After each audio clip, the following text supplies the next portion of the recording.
I'm Professor Ramesh Chandra Gaur, Dean, Agency and Head of Kalanidhi Division of Indira Gandhi National Center for the Arts.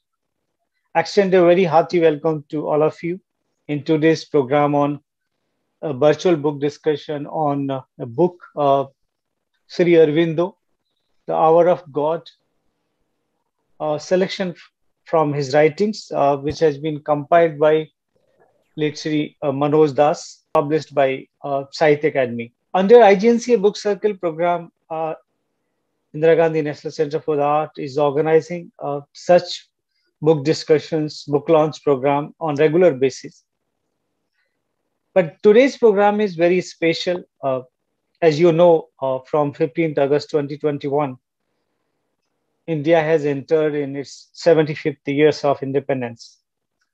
To celebrate 75th year of independence, Ministry of Culture is organizing a program called Azadi ka Amrit Mahotsav. And under that program, Indira Gandhi National Center for the Art is having a series called Prastuti 75 discussion series.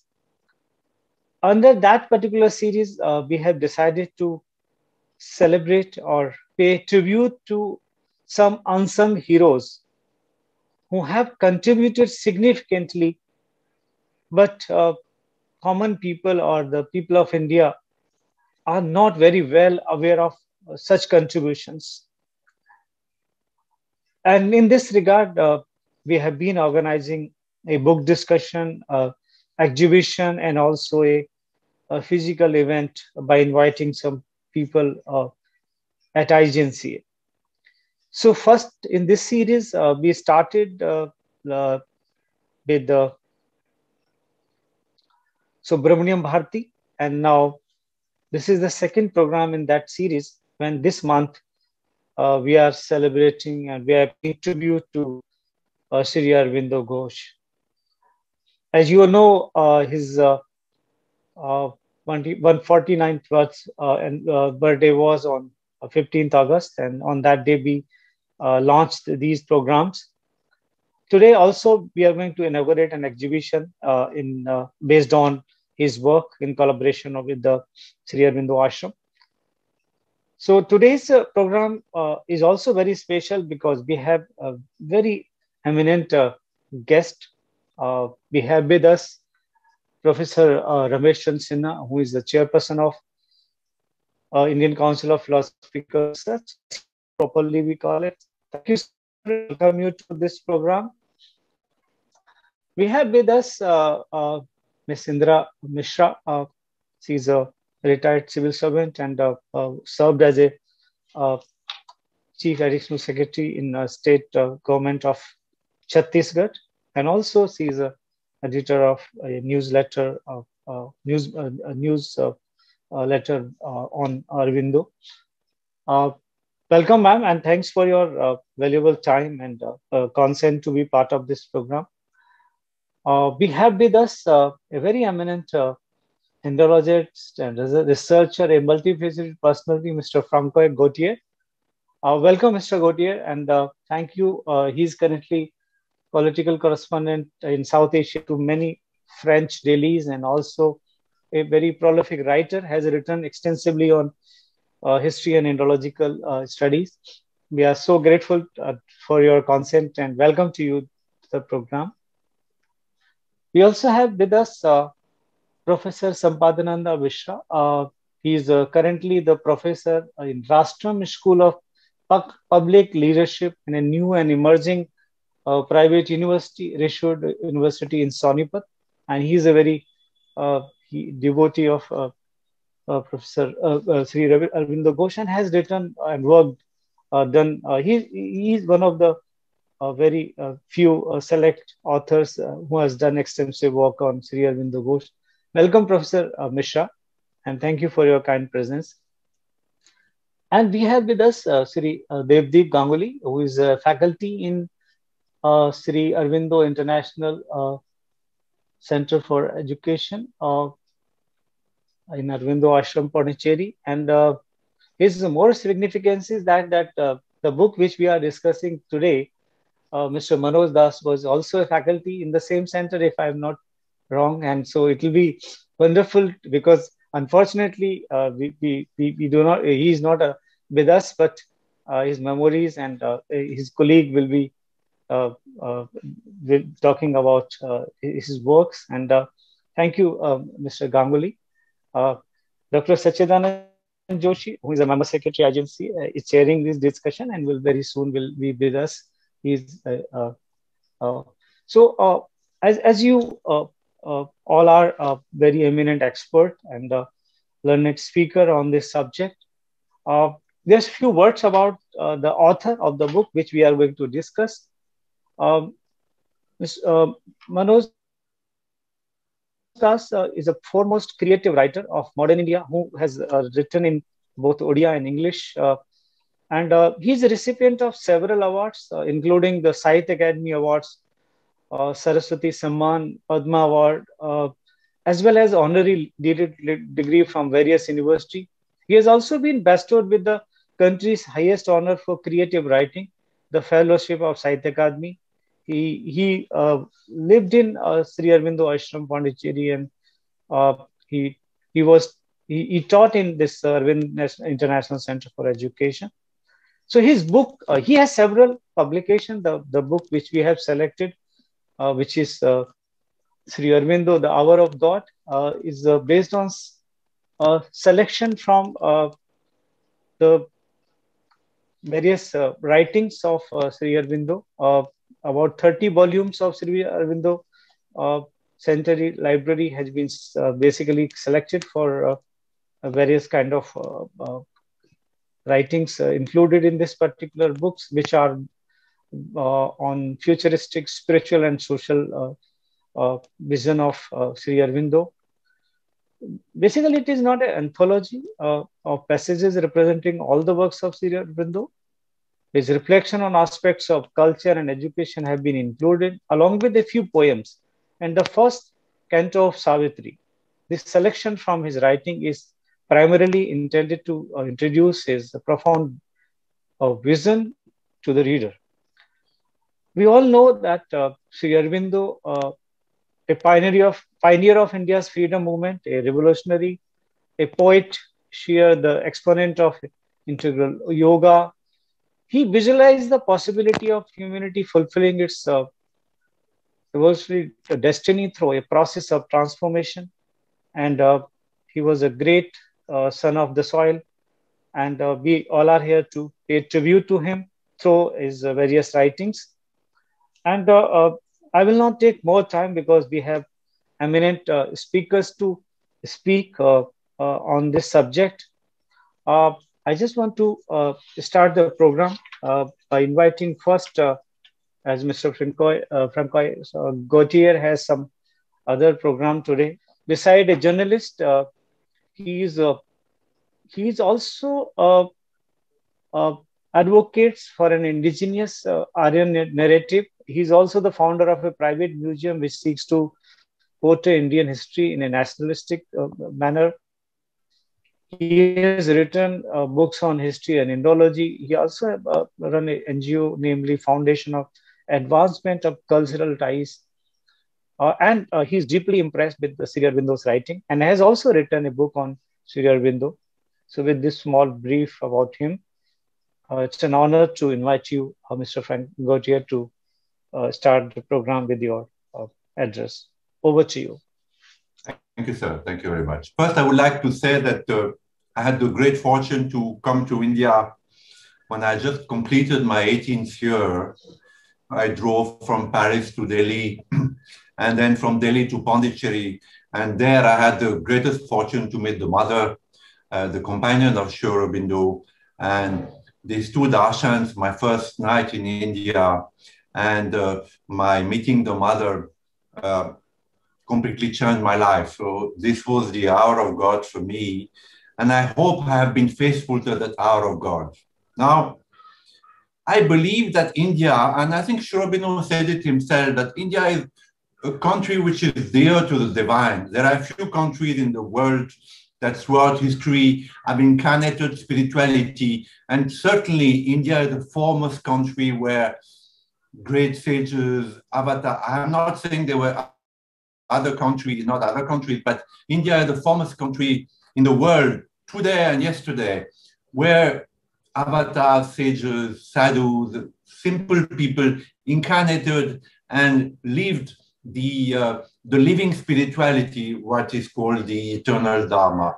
Now, there have been many hours of God, I believe, in Indian history. There have been moments where the breath of God, this is such a powerful writing, this Hour of God by Sri Aurobindo, and when the breath of God is upon mankind or upon an individual. I will read, there are moments when the Spirit moves among men and the breath of the Lord is abroad upon the waters of our being. So I believe at the moment, at this very moment that we're living now, the breath of God is upon India. There have been many saints, and including Sri Aurobindo, who have said that India needs to be the spiritual leader of the world. But for that, India needs to achieve an economic, a political, a military, a nuclear, even super status, which he doesn't possess yet. So I believe that at this moment, the breath of God is upon India. There's an hour of God upon India, as there have been in many, many centuries before. Now, of course, Mr. Narendra Modi, who has become the Prime Minister 7 years ago, seems to be an embodiment of this moment, that the moment to transform things in India since 1947, since independence. India has taken many wrong directions. I believe Sri Aurobindo himself, between 1947 and 1950, in private conversations with disciples, was dismayed at some of the direction India was taking. And indeed, today, we see the consequences of this wrong direction, the huge bureaucracy, the corruption, the problem with political power, the VVIP system. So in this hour of God that India is living at the moment, and of which Mr. Modi seems to be an incarnation, every Indian needs to be part of this hour. Every Indian needs to be receptive to this power of God. It is not that Mr. Modi himself, whoever comes after Mr. Modi, is going to do it alone. Every Indian needs to participate. Every Indian needs to feel that it is a special moment, and I cannot let my nation down, because at some point, Aurobindo says, and happy is the man or the nation which, when the divine moment arrives, is found sleeping and prepared to use it, because the lamp has not been kept trimmed. But he says also, but thrice woe to them who are strong and ready, yet waste the force or misuse the moment. For them is irreparable loss or great destruction. We see at the moment that, India is facing many enemies. Of course, COVID is one. COVID is seen as a great calamity, but it could be also part of this hour of God. COVID could be a great change, a great movement that is changing the world, of course, with suffering, economic suffering, physical suffering. But I do believe that COVID is part of the hour of God. Now, it is my feeling, and of course, I'm just a simple, I'm a simple Westerner who's in love with this country and believes that there's a great knowledge in this country. The moment I landed in India, my first night, I felt that there was a very ancient and precious knowledge in this country, and this knowledge needs to be preserved for the world. India needs to become the spiritual leader of the world, because the world is looking for answers which only India has today. Who am I? What happens when I die? Why is rebirth? What is karma? What is dharma? Why God manifests at different times under different names, using different scriptures? All these things which are there and have been there in India for centuries, for millenniums, today need to be preserved and guarded and protected, because the world has lost these answers. I mean, they used to be once upon a time in other countries, in Egypt, in Greece, in Mesopotamia, in very ancient civilizations, in Africa maybe. But today, these are gone. They have lost this knowledge. So only India holds this knowledge. So this hour of God, which is now upon India, needs to be used and not misused. Also, it's very important. I see that Mr. Modi has, has engendered, great transformation movements, but sometimes, the Indian people do not seem to follow. There is a great inertia. I mean, I'm a great defender of India and of the Hindus, but there's a great inertia amongst Hindus. There is a selfishness of my children before, and the rest of the world doesn't matter. My brothers and sisters do not matter. So these are allowed, invasions and people to come in this country and take advantage of the goodness and the tolerance of this country. So today, what we need is that every Indian is aware of this special moment that is there upon India. India needs to become the spiritual leader of the world, and for that, India needs to assert itself. We see today, of course, I'm a political journalist, and many of you are not political people, so you may, think that this is a bit out of turn, but I do believe that Sri Aurobindo said that all life is yoga, and politics is yoga. You put 10 people together and politics starts. So it is very important that politically India emerges as a powerful nation that the world, respects. We see today that the world respects China, which is, of course, a very powerful economically, politically, military, nuclear-wise. But the holder of Dharma, the holder of truth is India. So India needs, in the face of all the obstacles that it is facing, one of them being the Chinese hostility, which is manifested everywhere, from Afghanistan to Sri Lanka, from the Himalayas to. So India needs to face with the spirit of a Kshatriya, because with this hour of God, the need is be a Kshatriya, be a warrior, face adversity, face your enemies squarely, without that perversion that Sri Aurobindo spoke a lot about, without this, this ahimsa, the false ahimsa, that Buddhism and Gandhism has inflicted upon India, that it's okay if I get slapped, it doesn't matter, I have to accept everybody, I have to accept every religion, I'm intolerant. But no, with the hour of God comes the duty of being a Kshatriya, of fighting for the greatness of India, for India to become a superpower thanks to this hour of God moment, so that its knowledge, its very ancient knowledge in the form of meditation, pranayama, hatha yoga, ayurveda, all these outer forms which India has preserved, which helps you to have a better life, to have tools to lead a better life, so that this knowledge present to the world. I mean, Swami Vivekananda went to Chicago to the Parliament of Religion, and he's the first one who said, look, we are the most ancient people in the world. We have this knowledge. We have accepted everybody. Look at us. And since then, many gurus, many great sages have gone to the West, but this is not enough.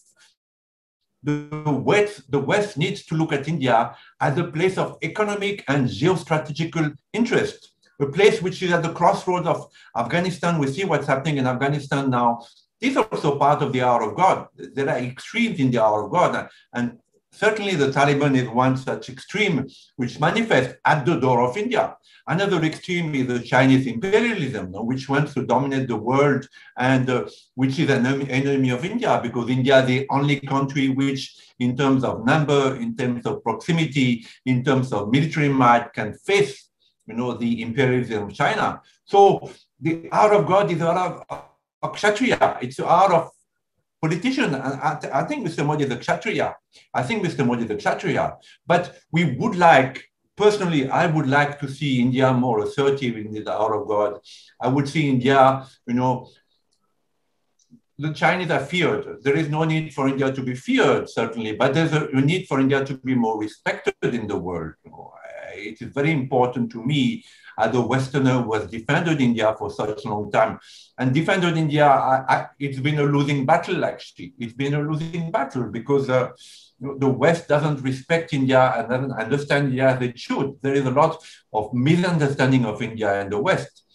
Of course, the Indologists, the Western Indologists are greatly responsible for that. But Indians themselves, even more responsible because they are, if you see the Indians who've exported themselves from Mauritius to United States to England, wherever they went, they succeeded. And there are people who are law-abiding, who pay their taxes, their children top in schools.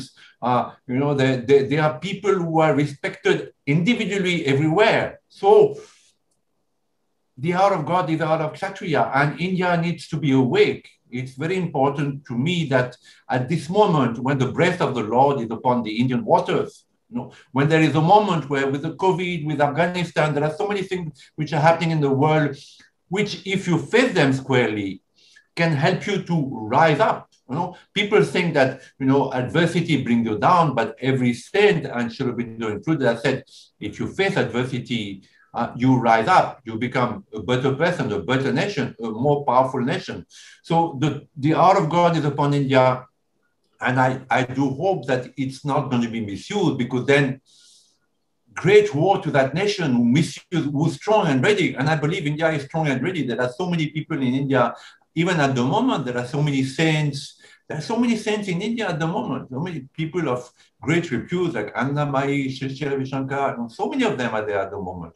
So India is strong and ready. The people of India still hold that knowledge, which the world has lost. So, but India needs to respond to that hour of God. And we see that in terms of corruption, in terms of bureaucracy, in terms of inertia, in terms of business, it doesn't seem at the moment, it may happen later, to respond to that hour of God, to the extraordinary opportunity which is given to India to rise, so that this knowledge, the sacred knowledge, this ancient knowledge, spread onto the world. For me, the hour of God is upon a nation, it is upon India, and India should not misuse it. We have seen, I do not want to judge, but we have seen that there were other nations like Israel. I believe Israel also is a nation, very special people, very special nation, very brilliant people, upon which the hour of God came. The Christ was born there. He was crucified there. How much calamities have befallen Israel, in the last since the sack of the Jerusalem temple, 1500 years ago. And Jewish people came to India, they found refuge, they were able to practice their own religion here because of this tolerance of Indians, and then they went back to Israel, most of them in 1948. So hour of God is important. I believe at the moment there is an hour of God of India, and it must not be misused. The hour of God is the hour of Kshatriya, of courage, of facing the adversary. And it is not only Mr. Modi, it's not only in Delhi, it's every single person in India needs to rise to that occasion. Namaste. Namaste, Mr. Gautier. I'm so glad to hear you. Personally, because many things what you have just explained and included in your address, because I'm traveling across the world. I'm representing India in several UNESCO committee, and also I remember my days of Fulbright scholar, and there was a lot of scholars from different countries, including scholars from the French. And what debate you have just initiated on that mailing listserv, such debates were often taken place. And you are absolutely right that Western world has not totally understood India. There are still a lot of things which need to be educated. And your message that still we have great saint, and our past leaders, saint leaders like Aurobindo or Vivekananda or Rabindranath Tagore, all their messages need to be reach out to the people, and our traditional knowledge system are such a valuable source, not for India, but for the entire humanity. The messages given by these great can be beneficial in this hour of God. What you have rightly, that COVID is one thing which is really put everybody just on surprise, and we all are struggling to find out. I'm so amazed to listen to you, and thank you very much for your wonderful message. Yeah, my pleasure. Thank you very much. The hour of God should manifest in the education. There has to be a transformation of the education of the Indian education system, which teaches just Western knowledge to Indian children. So this should be one of the signs of the hour of God, that the government has the will and the courage to change the education system and to Indianize it. To teach children about Sri Aurobindo, Kalidasa, Vedic mathematics. And unless this is done, the hour of God will not happen, in our opinion. Fully agree with you. Thank you very much. Hope our new education policy will be a right direction in this area. Thank you very much.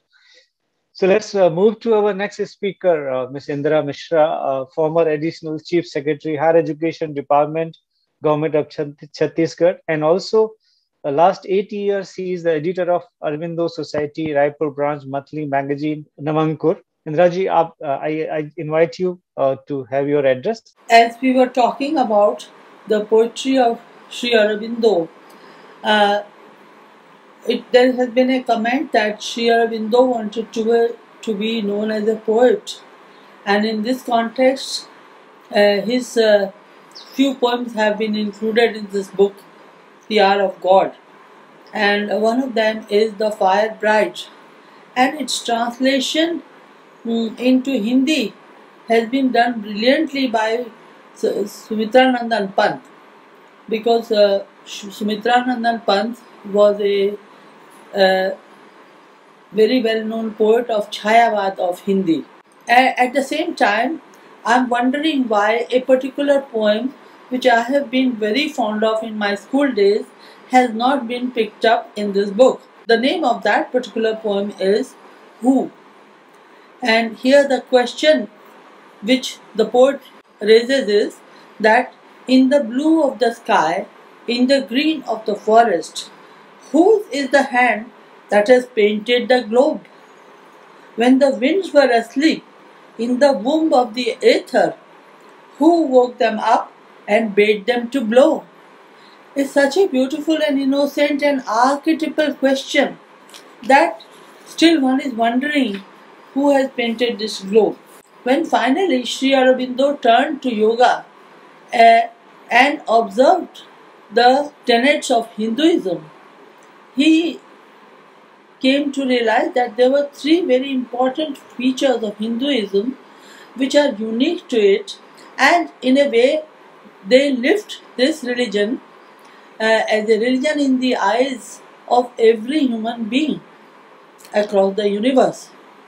He advises that in the hour of God, that is when one is praying, in the hour of God, cleanse thy soul of all self-deceit and hypocrisy and vain self-flattery, that thou mayest look straight into thy spirit and hear that which summons it. Hinduism as a creed does not seek to impose its beliefs on anyone. It believes that the supreme Godhood rests inside our own hearts. There are several ways to seek better knowledge of that Godhood within us, and all are permitted, like whether it is through the power of love, as we see in the epic poem of Sri Aurobindo entitled Savitri, or the belief in full-throated devotion to duty without worrying the consequences of the karma, which is the dictum of the Gita, which says karmanyevadhikaraste ma phaleshu kadachana. Or in the writings of sages and rishis, including Sri Aurobindo, the authors of the Smritis, Vedas, Upanishads, the Ramayana and the Mahabharata messages. And the third speciality is the urge to explore our own further transformation into a more perfect being in mind and body, and in supermind, or attaining the supramental form. Along with this, I come to again the poem entitled The Fire Bride and its translation in Hindi. This has been made available to me by Sri Suresh Chandra Tyagi from Saharanpur, and it is included as a poem in the compilation brought by him from Ashir Prakashan, Saharanpur. So first, let me read the English 2 lines and then their Hindi version, and it is a befitting translation, and there lies in its uniqueness. So the fire bride, Agnivadhu. Bride of the fire, clasp me now close, bride of the fire. ए अग्निवधु मुझको कसले बाहों में, अग्निवधु उदार. I have shed the bloom of thy earthly rose, I have slain desire.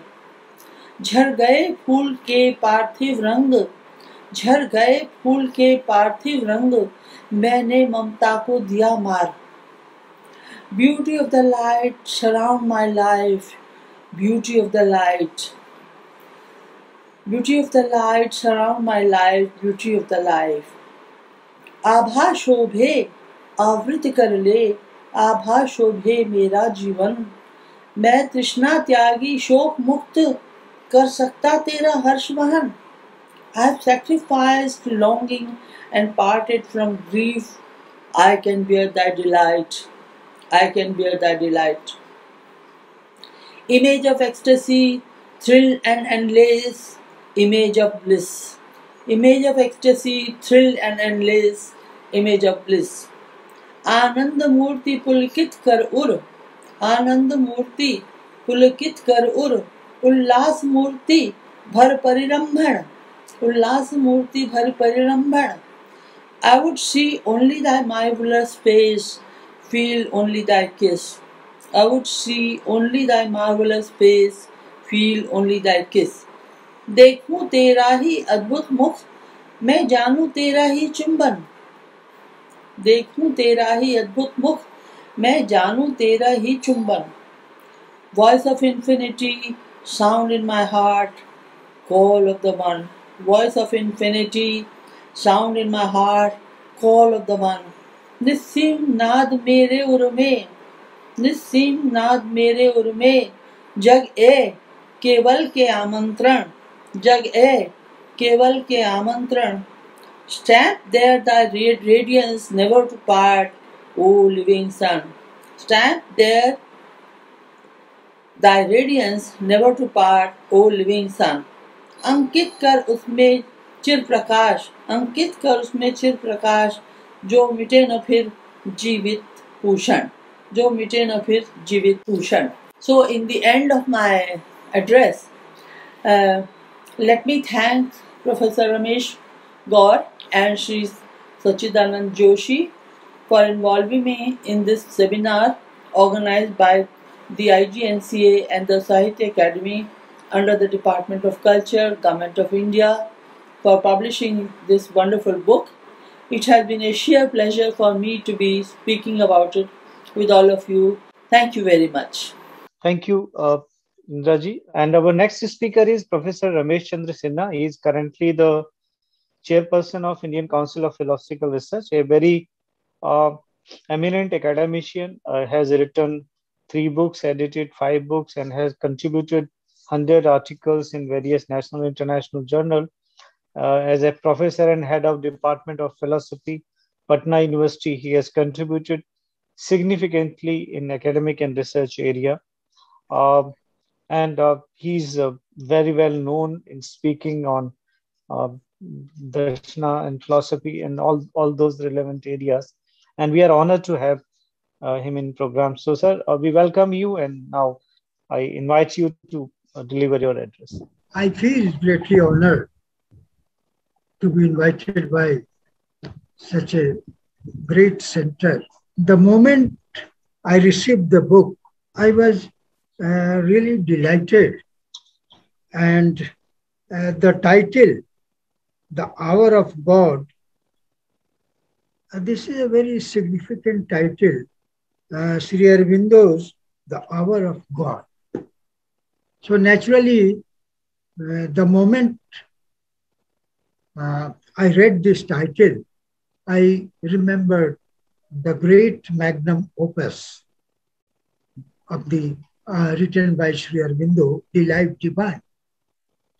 So certainly, the Life Divine is a great work, and in this book compiled by Professor Manoj Das, the life divine is not very easily available, understood by the common man. So certainly this book serves academicians as well as administrators and common man. I will concentrate on 2 points. The first is the central philosophy propounded by Sri Aurobindo, the contribution of Sri Aurobindo in the Indian system of knowledge. And secondly, the destiny of man as envisaged by Sri Aurobindo. Because the title, The Life Divine, that points to human destiny. So certainly these two aspects, because the time is very limited, and I feel to restrict myself to these two aspects. What is the contribution of Sri Aurobindo? Why Sri Aurobindo is to be considered as original? Because in India, first of all, I would like to mention that Indian saints and seers, they contributed a lot in developing the Indian system of knowledge. If we take Indian philosophy, which has been divided under orthodox and heterodox, so we find that saints and seers, they constructed the systems of Indian philosophy. A few days back, I was reading a small book written by Pandit Deen Dayal Upadhyay ji, Samrat Chandragupta. In that book, he has mentioned that Indian philosophy has been developed by our saints and seers, not by teachers of philosophy or the professional philosophers. So we certainly, Sri Aurobindo is a great saint. I had an opportunity to visit Pondicherry, but instead of narrating the visit, I would like to talk about his specific contribution. I can compare, because I am a student of philosophy, certainly how the Advaitism of Sri Aurobindo, that is captioned as integral Advaitism, how the integral Advaitism differs from Shankar's Advaitism. Shankaracharya, in order to be very logical in the sense that Brahman and the world, he did not subscribe to the duality. So he dispensed the world and maintained that there is an ultimate reality known as Brahman. But Sri Aurobindo did not. Sri Aurobindo believes in the world. He reconciles the ultimate reality as well as the mundane existence of the world. So that's why we say that Sri Aurobindo's Advaitism is integral one. By integral, I understand in two ways. One is metaphysical and the other is epistemological. Sri Aurobindo's philosophy is different from Shankaracharya, though he subscribes to Advaitism of Shankaracharya, but he is very much different. When he talks about integralism, he reconciles spirit and matter both, the world and the Brahman, or the world or the ultimate reality. He does not deny. On the other hand, I understand like that. Shankaracharya contrived a very illogical concept in order to be very logical. He contrived the concept of the Maya in order to be very consistent one, and he denied the world. But Sri Aurobindo dispensed, rather, Sri Aurobindo deconstructed the Advaitism, not the entire system of Advaitism, but at one point when he did not believe in Mayavad, he refuted, in one sense, the Mayavad of Shankaracharya. So that is a great contribution of Sri Aurobindo. Epistemologically, he adheres that sense experience, reason, and intuition, or aparokshanubhuti. These sources of knowledge should be reconciled.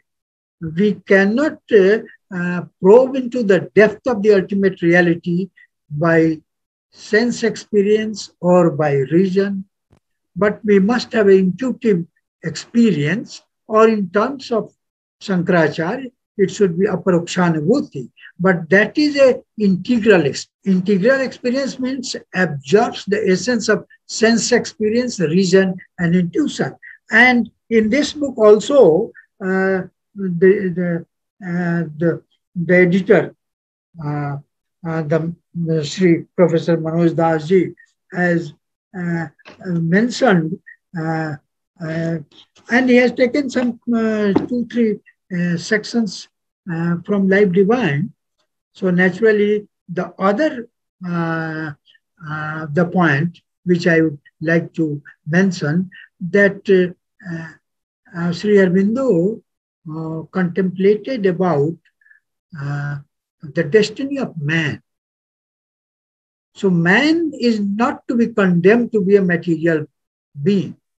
Man should evolve from matter to spirit. In this book also, we find about the destiny of man. So naturally, this book is very, very much to be appreciated. And I read not a few pages because I got it yesterday. So the destiny of man is to become a superman. And he has given the technical name, that is the emergence of the Gnostic being. So naturally, he talks that man will be a divine man. And in order to be divine, there is a process of evolution. There is a one section about man, that is a man and the evolution. And the second chapter, I can say. So man, there should be evolution, and that evolution he has given it in a very different way. It is not a linear. Man can evolve to Superman only because there is a two process. One is the ascending process, and the other is the descending process. So this is the beauty of the theory of evolution contemplated by Sri Aurobindo. On the other hand, Darwin's theory is the biological theory of evolution, and Sri Aurobindo's theory is the spiritual theory of evolution. So this is the unique contribution of Sri Aurobindo in the Indian system of knowledge, that man has got a destiny. But certainly critical thinkers may point out the emergence of the Gnostic being may not be very much plausible. This because though the destiny of man is to attain moksha according to Indian thought or Indian philosophy, here somebody may say that what will be the use if a man attains divinity? A man or a B man attains divinity. What is the use? So Sri Aurobindo says that that nature. The question is sometimes raised that how the man can attain divinity or man can attain supramental consciousness if the nature is imperfect. How the man can attain perfection? So Sri Aurobindo developed the integral system. So nature should also develop into supernature. Unless the nature becomes supernature, it is a very difficult proposition that an individual, A or B or C, can attain the divinity or the godhood.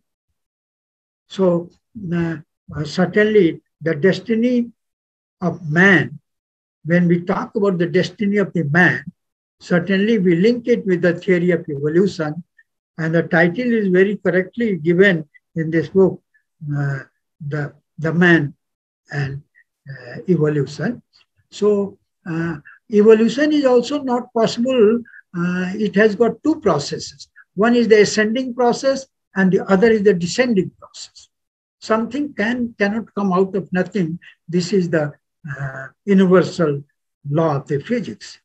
So naturally, Sri Aurobindo has given a very scientific theory of evolution, that matter will evolve into the supermind, man will evolve into the superman, and certainly man will go to the level of the spirit, and the spirit is very much involved, or the consciousness.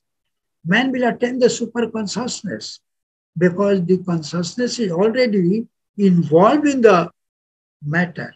So ascending process and the descending process, both process will operate at the same time. That is the great contribution. And moreover, Westerners, they charge that after Shankaracharya or after Advaita Vedanta, there is no original thinking in India. That is because some few years back, I had been in the Oxford University, and one professor of Sanskrit raised this question that there is no originality after. So he said that after Shankaracharya, but actually he meant after Advaita Vedanta, there is no original system because most of the thinkers, Indian thinkers, they subscribe to Vedanta. But the originality does not mean creating something new. Originality also lies in systematizing, and Sri Aurobindo is certainly an original thinker because he has contributed and he has developed a new concept. This is another issue, that how this emergence of the Gnostic being, the divine man, is possible, whether it is possible or not. But as a philosopher, the philosopher, he contemplated that is a possibility also, because India is a land of saints and seers, and most of the saints and seers, they are not the ordinary being. So I think I must congratulate Professor Manoj Dasji. I had been to Pondicherry when Professor Maheshwari, long back, and his daughter, Chenmay Maheshwari, both were teaching there. And Professor Maheshwari was the principal of Vrindavan College, and he was a devotee, and he went to Pondicherry. So naturally, my teacher in BHU, both were friends. So I had an opportunity to visit Pondicherry. I congratulate Professor Manoj Dasji. And with these words, I extend my thanks. I congratulate all the organizers. Thank you. Thank you, Chairman, sir.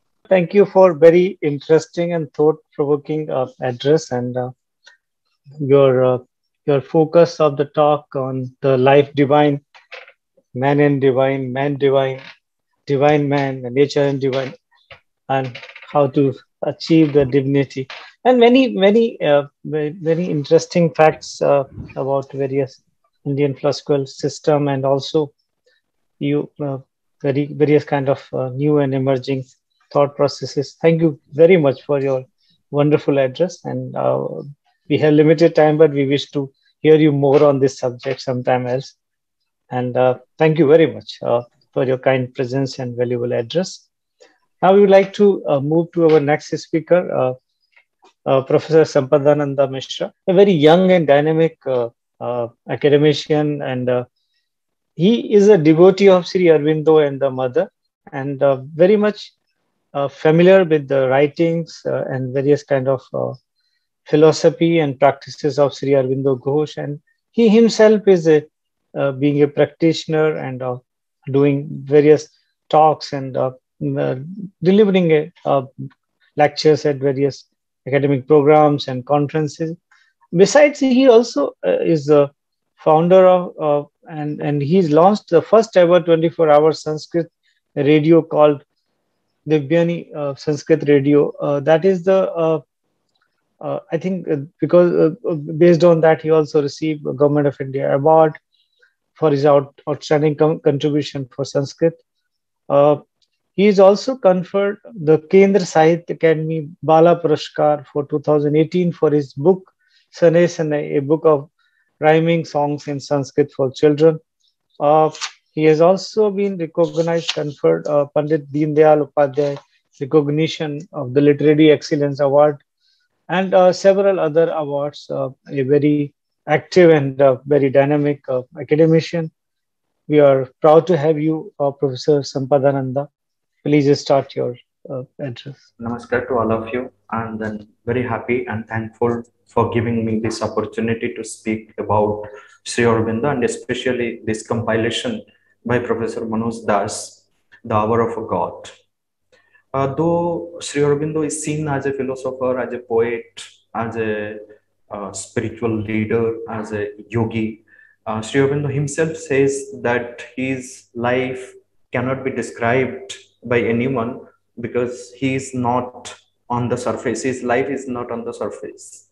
So it's extremely deep. But what he has given to us in the form of his teachings, that we see that one can describe Sri Aurobindo as the ocean of knowledge. And in that ocean of knowledge, we see 36 volumes, and each volume running up to hundreds of pages. So how to delve into the writings of Sri Aurobindo? So there are compilations and compilations and compilations, and there are plenty of compilations based on different subjects. And that's how Mother also describes that it is easy to read Sri Aurobindo by subjects, not by going through, step by step. So in that context, this book, The Hour of God, is a wonderful compilation where Professor Manoj Das, he has taken up the key elements of Sri Aurobindo's teachings, and especially Sri Aurobindo's most important teaching is concentrated on the vision of the human destiny and all that he has done in the field of education, in the field of art, poetry, politics, religion, and in the field of the spirituality. So very wisely selected passages which one finds, and this can become, and this must be a kind of handbook for everyone who is willing to enter into Sri Aurobindo's teachings. So with that note, today I am going to focus on a particular aspect of the teaching which is given here, that is the message of the Gita. And Sri Aurobindo has interpreted the Gita, the Upanishads, the Veda, and he has written extensively on Indian culture in his India's Renaissance. But whenever we turn, whether it is the Gita or the Upanishad or the Veda or any other writings, the sacred texts or philosophical writings, we find a completely new approach to the teachings of the original texts. So much so that the way Sri Aurobindo has presented the Gita, the essays on the Gita is the main book. And very aptly, Professor Manoj Das ji had chosen one particular chapter, which is the last chapter of the essays on the Gita, which is called the Message of the Gita. And this particular writing, which forms the last part of the essays on the Gita, contains the essence of all that Sri Aurobindo has described in the previous pages. He summarizes his entire teaching in the Message of the Gita. But what is the newness in Sri Aurobindo's interpretation of the Gita? The mother says that let's see like what Sri Aurobindo himself has spoken about the Gita, and then move on to what is the newness that Sri Aurobindo has given to us while interpreting the Gita. So whether we talk about the human destiny, whether we talk about the concept of the Purusha, concept of Prakriti, Purusha and Prakriti, the concept of Karma Yoga, the concept of avatarhood. So in every aspect of the Gita's teaching, we find some newness in Sri Aurobindo's interpretation. The mother very well describes while saying about what Sri Aurobindo considers about the Gita. So she says that, Sri Aurobindo considers the Gita as a great spiritual movement which has led and which will lead and which is yet to liberate the humanity from all its limitations. So the humanity, the world as it is a limited world, the world of ignorance. And from this world of ignorance, the man has to deliver himself and enter into a higher world, attain to that higher world, the higher world of truth, higher world of light, higher world of bliss. So this is where Sri Aurobindo describes in the Essays on the Gita. He says that as long as the world is anityam asukham, so that's what one finds in the Gita, where it is said the world is anityam asukham. It is temporal and it is asukha. It is full of unhappiness, full of miseries, full of sufferings, afflictions. So much so that once, like Buddhadeva said, it is supposed to be, one doesn't know whether he said it or not, but it is there in his name, that the amount of tears which have flown from the human eyes, if they were gathered together, so it would have crossed all the 7 oceans. There is so much of suffering, there is so much of affliction, there is so much of ignorance, there is so much of chaos, there is so much of disharmony, disintegration in this world, and then we keep experiencing it in our day-to-day life. So the world is till then anityam asukham.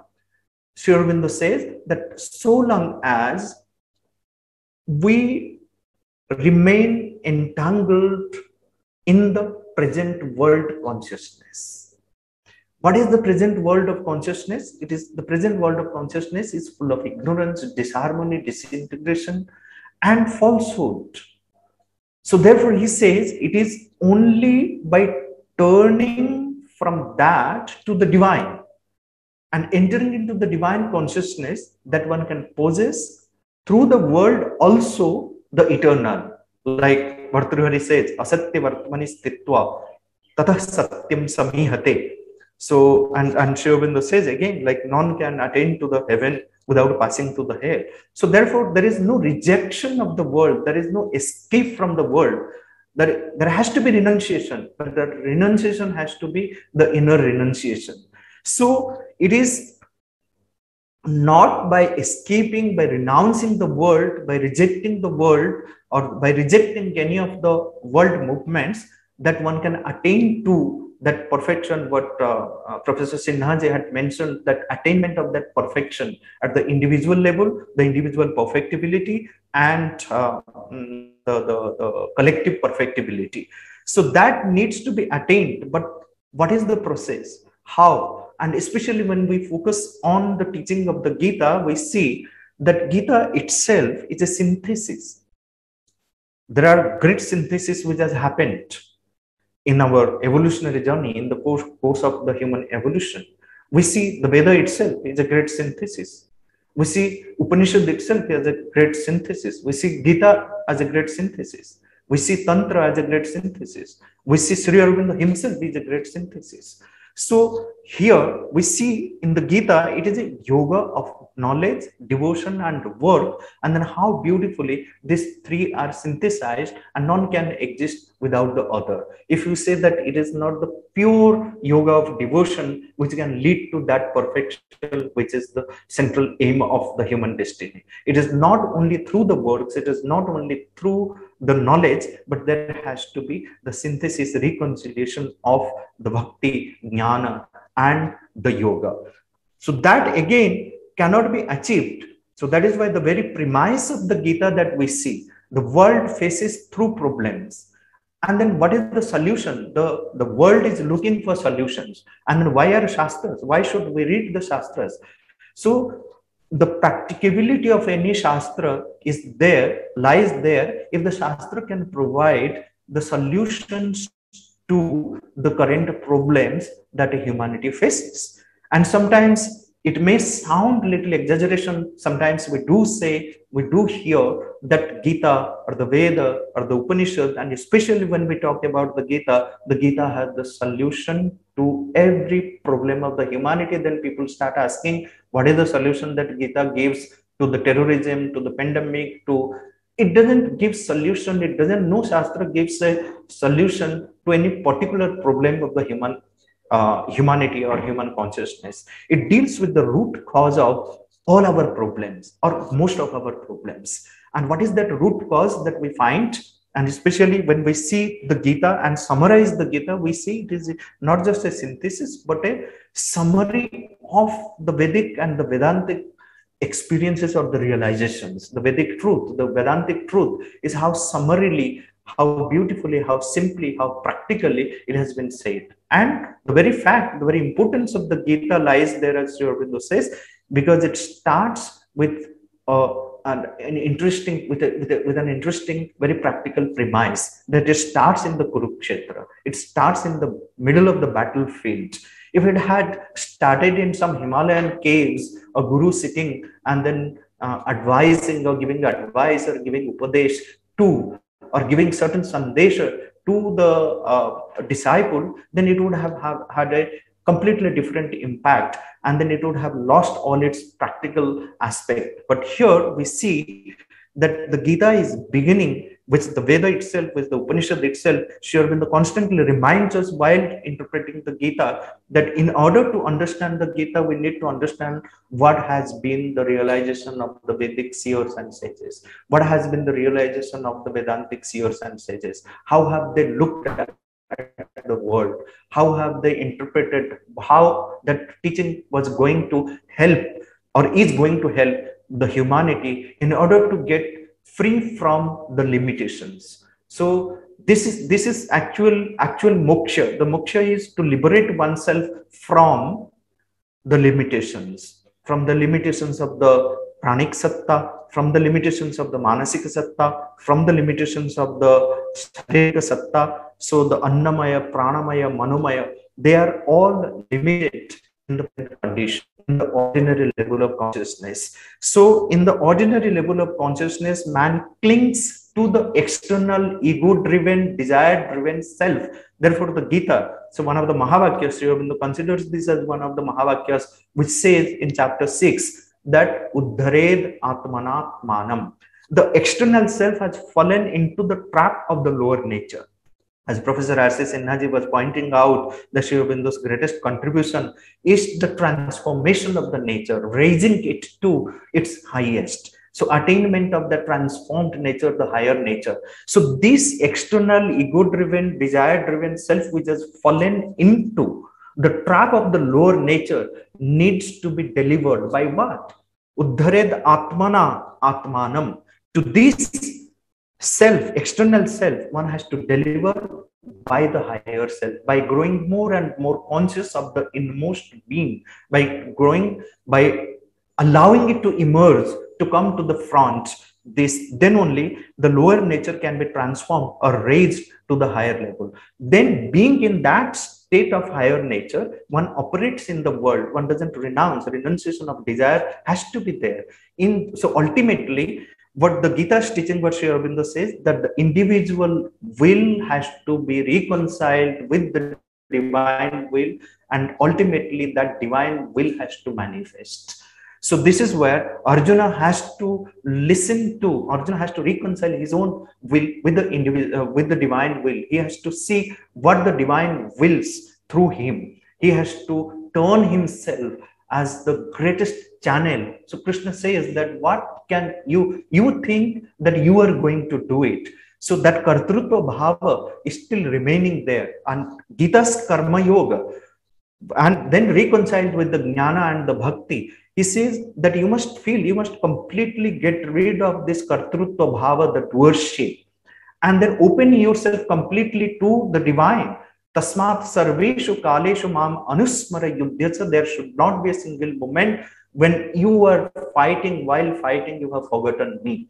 So with that remembrance of the divine, with that offering of the divine, completely surrendering oneself to the divine, that one has to work right in the battlefield, because this life itself, the human life itself, is a battlefield. This is the greatest, one of the greatest realizations of the seers and sages of the Veda. They say that there is a constant battle which is going on in the man, inside the man. This battle is always the battle between the falsehood and the truth, battle between the forces of the darkness and the forces of the light, battle between the devas and the asuras. So in order to get victory over the falsehood, in order to get victory over the asuras, in order to get victory over the dark forces, the solution that has been given, that keep the gods as your comrade, as your companion, as Arjuna kept Krishna as his sakha with him. Sarveshu kale. So that's why Krishna says, reminds him that this is what you need to do. And ultimately, the greatest message of the Gita, as Sri Aurobindo says, the highest importance is given in Sri Aurobindo of this message, Manmana Bhava, Madbhakta, Madayadi, Mam Namaskuru. And then the last passage, Sarva Dharman Parityajya, Mam Ekam Sharanam Praja, Ahamatva Sarva Papebhyo, Mokshayishyami, Masucha. And when this complete surrender, complete self-giving happens, and one hands over one's own entire responsibility to the divine, one knows what is the divine will in him. And then one knows what is the true action in life. And when we look at Sri Aurobindo's teaching, Sri Aurobindo's interpretation of the Gita, we find that according to Sri Aurobindo, Gita's teaching is extremely practical, and it is a spiritual truth applied to the external life and action. We can go on speaking about it, but because of the time which is allotted to us, we must stick to that and respect others. So with these words, so I end my deliberation, and thank you all for giving me this opportunity. Indeed, I'm grateful. Thanks. Thank you, Professor Mishra, for such a wonderful message.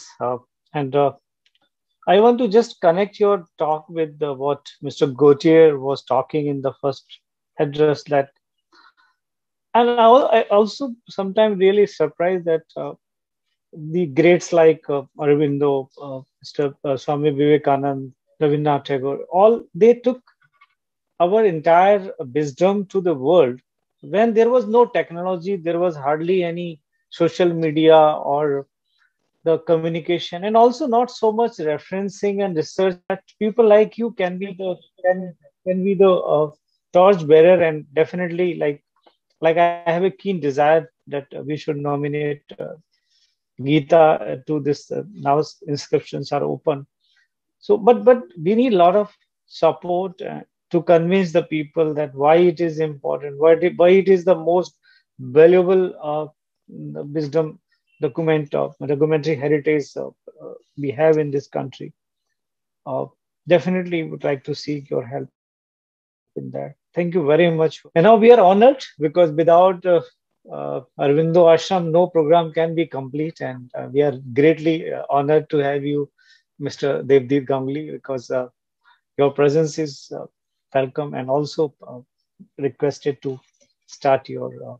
Mr. Devdeep Ganguly is a faculty in Aurobindo International Center for Education, and we are very keen to listen you I was very lucky to have him as my teacher at the at the Ashram College here in Pondicherry, where he taught and where today I also teach. And even after I finished my studies, we maintained a very nice association, and he mentored me in many ways. So I'm really gratified to be part of this panel, which is remembering him.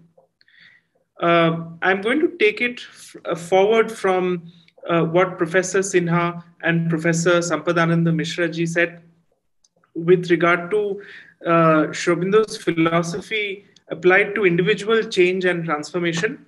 And my focus will shift to his social and political writings.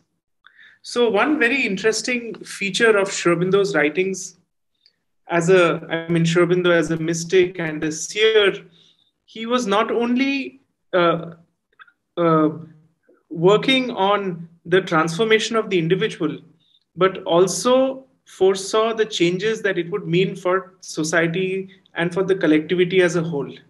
And this is something which is unique to Sri Aurobindo in the way that he takes up both the individual and the collective transformation. There was a point which was made earlier about the ideal of moksha as something which was central to Indian philosophy and teaching. So Sri Aurobindo suggests and puts this point across quite strongly that, in fact, when we go to the earliest texts, when we see the Vedas and the Upanishads, Sri Aurobindo says there are sufficient hints to suggest that they too believed in an ideal which encompassed spirituality and change of nature and life in the world. And that the exclusive stress on moksha comes in at a later stage. So Sri Aurobindo, his writings on social and political philosophy take special importance in the context of the world that we live in today.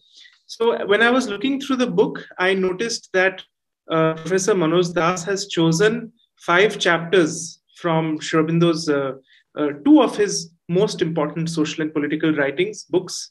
So the first book is called The Human Cycle. And from The Human Cycle, Professor Manoj Das has chosen the last 2 chapters of the book. And so the title of these chapters is Conditions for the Coming of a Spiritual Age and the Advent and Progress of a Spiritual Age. So in the brief time that we have as speakers, I thought I would just touch upon some salient aspects of this spiritual age which Sri Aurobindo presents in this book. Now, these 2 chapters, interestingly, were written in 1918. They came out for the first time in the Arya Journal, which was being published from Pondicherry. And 1918 is also when the First World War is coming to a close.